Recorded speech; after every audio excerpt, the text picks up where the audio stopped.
Enséñame, Señor, tu camino para que siga tu verdad. En el nombre del Padre, y del Hijo, y del Espíritu Santo. Amén.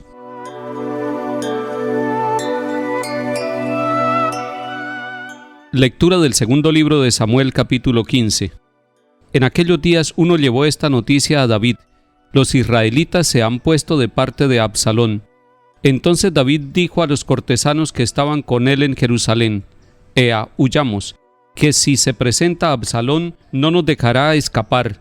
Salgamos a toda prisa, no sea que él se adelante, nos dé alcance y precipite la ruina sobre nosotros y pase a cuchillo la población.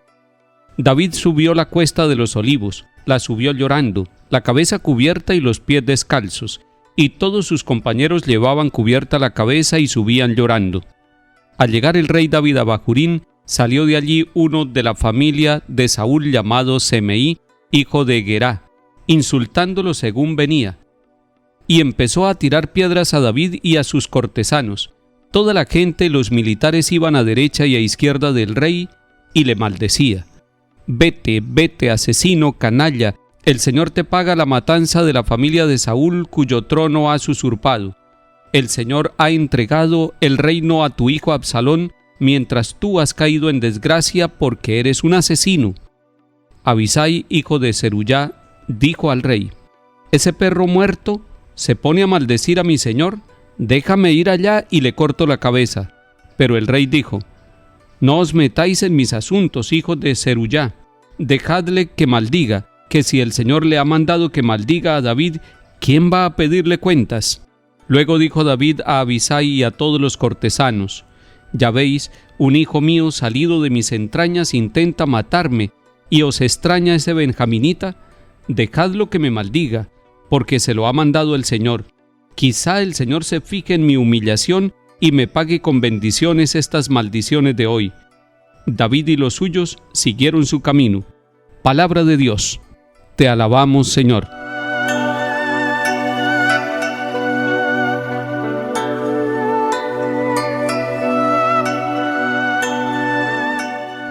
Vemos al rey David humillado y sufriendo. Lo vemos derrotado y lo vemos con el corazón dolido porque su hijo Absalón, un hijo nacido de sus propias entrañas, está buscando quitarle el poder.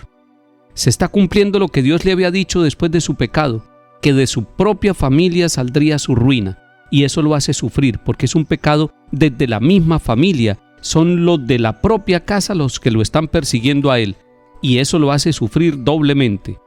Lo está insultando un benjaminita mientras él va pasando por el monte de los Olivos de regreso a Jerusalén. Es un benjaminita que le está diciendo asesino y que le está diciendo usurpador del poder. El rey ya aquí no abusa de su poder. Alguien le sugiere ir y quitarle la cabeza a ese que lo está maldiciendo, pero aquí ya David no abusa nuevamente de su poder. Ya ha aprendido la lección y por eso dice: quizá el Señor se fije en mi humillación y me pague con bendiciones estas maldiciones de hoy. Es decir, el rey David aprendió que no se debe abusar del poder y aquí había podido hacerlo quitándole la vida a alguien que era su enemigo.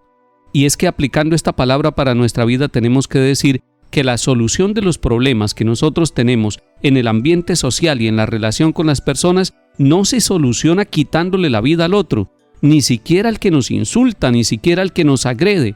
No es quitando la vida, es aceptando con humildad las situaciones para poder ponerse por encima del problema y para poder respetar la vida y la dignidad del otro. El rey David ha aprendido la lección. Está humillado, está triste, pero está ahora agradando a Dios por su manera de ser, por la manera de respetar a quien lo está insultando.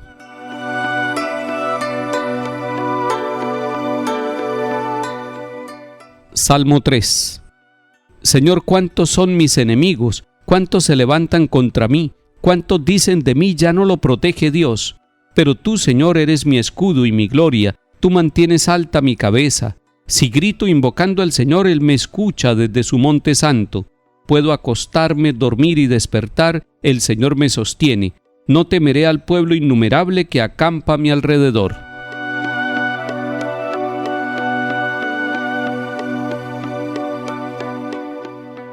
Lectura del Santo Evangelio según San Marcos capítulo 5. En aquel tiempo Jesús y sus discípulos llegaron a la orilla del lago, a la región de los Gerasenos. Apenas desembarcó, le salió al encuentro desde el cementerio donde vivían los sepulcros un hombre poseído de un espíritu inmundo. Ni con cadenas podía ya nadie sujetarlo.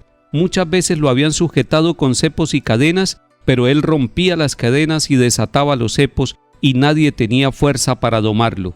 Se pasaba el día y la noche en los sepulcros y en los montes, gritando e hiriéndose con piedras. Viendo de lejos a Jesús, echó a correr, se postró ante él y gritó a voz en cuello: ¿Qué tienes que ver conmigo, Jesús, Hijo de Dios Altísimo? Por Dios te lo pido, no me atormentes. Porque Jesús le estaba diciendo: Espíritu inmundo, sal de este hombre. Jesús le preguntó: ¿Cómo te llamas? Él respondió: Me llamo Legión, porque somos muchos. Y le rogaba con insistencia que no los expulsara de aquella comarca.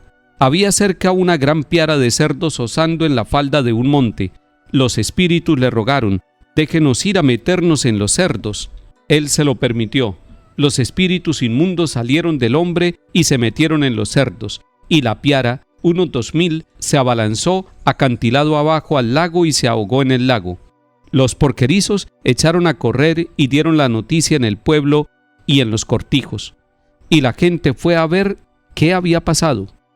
Se acercaron a Jesús y vieron al endemoniado que había tenido la legión, sentado, vestido y en su juicio. Se quedaron espantados. Los que lo habían visto les contaron lo que había pasado al endemoniado y a los cerdos. Ellos le rogaban que se marchase de su país. Mientras se marchaba, el endemoniado le pidió que lo admitiese en su compañía, pero no se lo permitió, sino que le dijo: vete a casa con los tuyos y anúnciales lo que el Señor ha hecho contigo por su misericordia. El hombre se marchó y empezó a proclamar por la Decápolis lo que Jesús había hecho con él. Todos se admiraban. Palabra del Señor. Gloria a ti, Señor Jesús.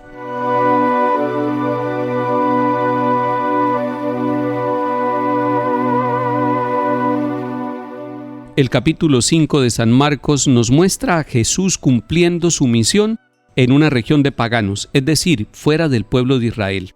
Y tenemos que valorar algunos signos. Este hombre endemoniado está viviendo entre los cementerios.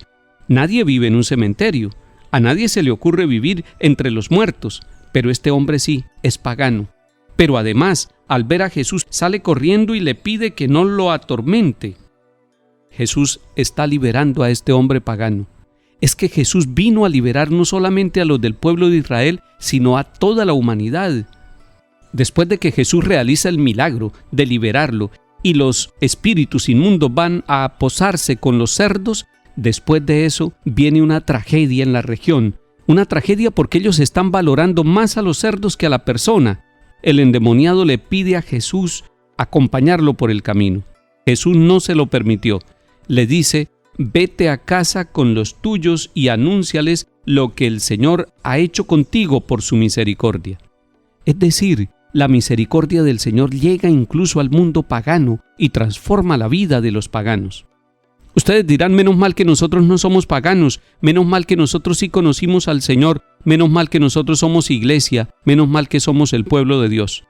Pero puede ser que algunos de nosotros o algunos de nuestros familiares vivan como paganos, es decir, vivan en la superstición pensando que los demonios pueden dominar nuestra vida. Puede ser que nosotros vivamos como paganos, es decir, que valoremos más las cosas que la persona. Estos paganos valoraban más los cerdos que el mismo hombre que estaba sufriendo. Pidámosle al Señor que pase por las regiones paganas de nuestro corazón. Pidámosle al Señor que pase por las regiones paganas de nuestra familia. Pidámosle al Señor que visite las regiones paganas de nuestros pueblos para que nosotros ya no vivamos más en la superstición ni en las esclavitudes, sino que vivamos en la libertad y en la alegría y en la dignidad de los hijos de Dios. Que el Señor nos acompañe y nos bendiga en el nombre del Padre, y del Hijo, y del Espíritu Santo. Amén.